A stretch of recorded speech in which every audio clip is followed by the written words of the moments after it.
But let me introduce myself and what's going to happen tonight. How many of you are familiar with ballroom dance sport? A few of you, good. So the rest of you are just, here because you saw some fancy flyer or something. Anyway, Mountain Crest Mustangs over here. Yeah? I can tell you're a high school student because you're not responding. So, then you probably have heard of Jean Shelton, who teaches the social dance classes over there. That's my wife. And collectively, we teach ballroom here in the Valley. We came up here, we came from the same group that Kim is dancing at. And Matt's there too, right? Yeah. So, down there at BYU, so they are going through quite the rigorous system right now of ballroom dance. They're doing it all the time. So you're in for a treat tonight, and I'll tell you a little bit about opportunities here in the Valley if you're interested, but I think we can get started with their dancing. They're going to start with a cha-cha, and you're going to want to look for the hip action, as it were. So look for the hip action. This is going to be a fast, fun number. So, before they get started, this is something, ballroom is more of a sport, okay? You don't have to be quiet and then clap, golf claps at the end, okay? They are competitors, they will dance better if you cheer, ooh and ah, okay? Girls, if you see something you like, you just ooh, okay? So that's why I'm gonna, this little row of little girls over here, I want to hear it, okay? So if you like something, you let them hear it, okay? And we will welcome Matt and Kim out to the dance floor. If we can get them out of the dressing rooms first. There they are. Welcome them.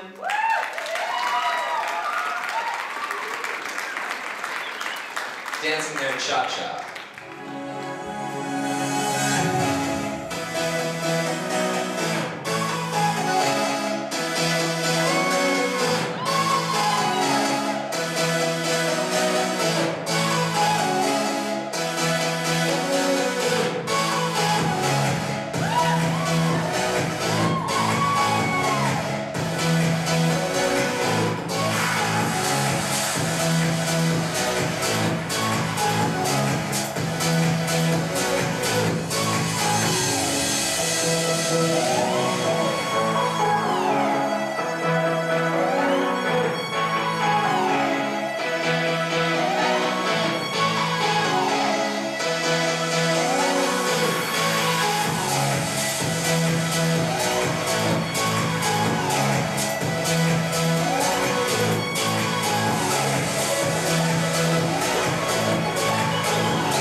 Well, those red pants will be on auction after, so any of you gentlemen who are eyeing those red pants, I can hook you up with those.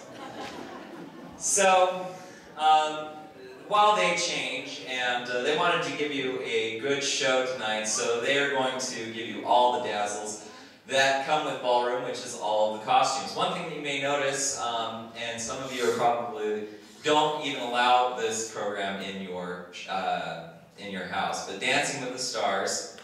Yes, yes. Go ahead and cheer. I watch it all the time. But the costumes sometimes on that show are a little risque.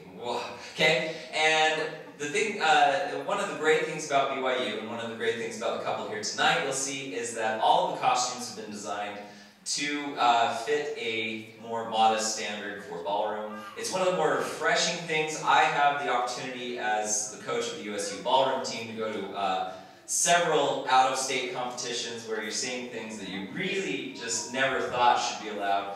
And this is one of the refreshing things about all of the competitions that are handled in-state.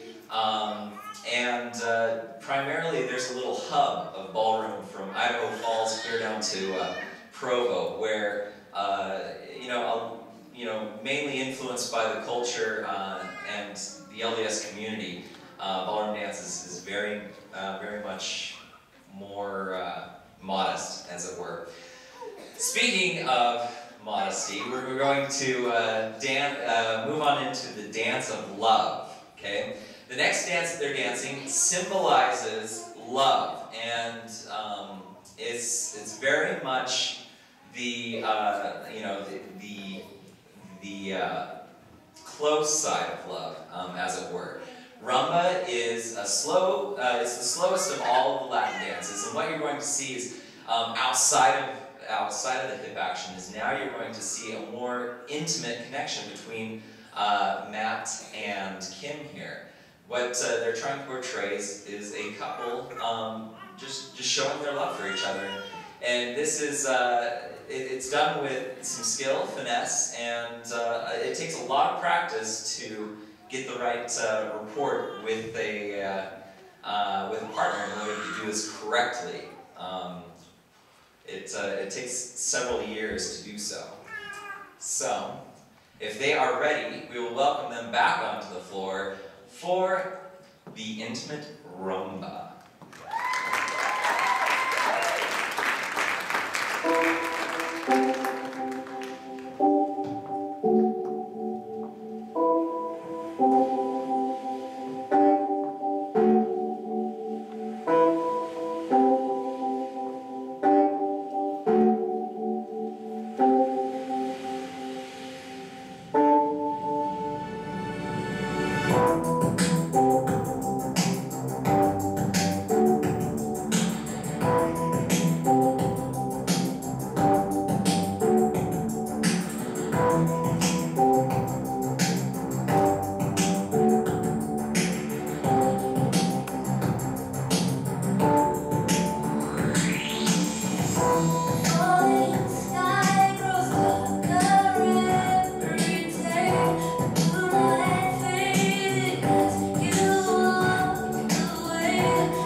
So did you notice the difference there? A little bit difference between the rumba and the cha-cha. A little bit slower and a little bit more intimate with the partner.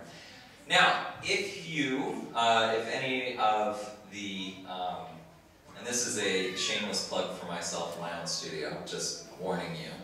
But my wife and I, as we came up here, there really was no real dance sport program running up here. So we took it upon ourselves to start one. We run a program called the Light Ballroom. And we run during the school year primarily at the Dansant building, where the Utah Festival Opera Company prepares their plays over the summer, which is why we're not there during the summer. But during the school year, we rent from them and we teach kids to dance in the 10 dance style. So in the Latin dances that you see here tonight, and also the standard dances that you will see here tonight, we teach those from ages 5 all the way up to high school graduate. Also, we have adult classes. Those are not dance sport classes though. We teach adult classes because adults love to be social when they dance, and they love an opportunity for date night. Sometimes something different than a movie. So we also do those over at, currently, we're starting our next session over at Legends Billiards Club, which is over there on Highway 89. And that will be on Tuesday nights. So I do have flyers if you're interested. I will be more than happy to hand those out to you and explain exactly what we do, exactly what it takes to get to this level of dancing. And for the next number that we have, Matt and Ken, they will be dancing for you the Paso Doble. And the Paso Doble comes primarily out of Spain. It signifies, first and foremost, the battle, or the matador, and the bull. What they do there in the ring. What you'll see is Matt, he will do his best to be a proud, young Spanish matador, and Kim will either be, she has 3 options. She can be his equal in power and an equally strong Spanish young lady. She can also be the matador's cape, and she's there to flourish and embellish the movements and the strength of the matador. And then thirdly, she's the bull, equaling and maybe doubling in strength the matador, and showing a defiance to his movements. Equal in power, yet moving with him. So, welcome them. See if they portray this accurately for you, the bullfight. They should be coming out here. The other thing you'll see is this is the first dance that they should come and set up before, because they have to dance to exact counts in this. So, take your positions, please, for the Paso Doble.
So, Paso Doble. Now, what we have next is a little selection of the DVD, and what you're going to see here, I'm not quite sure which team. Is this a youth or this is, okay, this is a BYU youth team competing in their standard medley. This is what BYU hosts a national dance board competition, and these are the title holders, and you're going to see the best in youth formation dancing right here. And what they're going to dance is all 5 of the ballroom or standard dances. So look if you can see the different styles throughout this clip.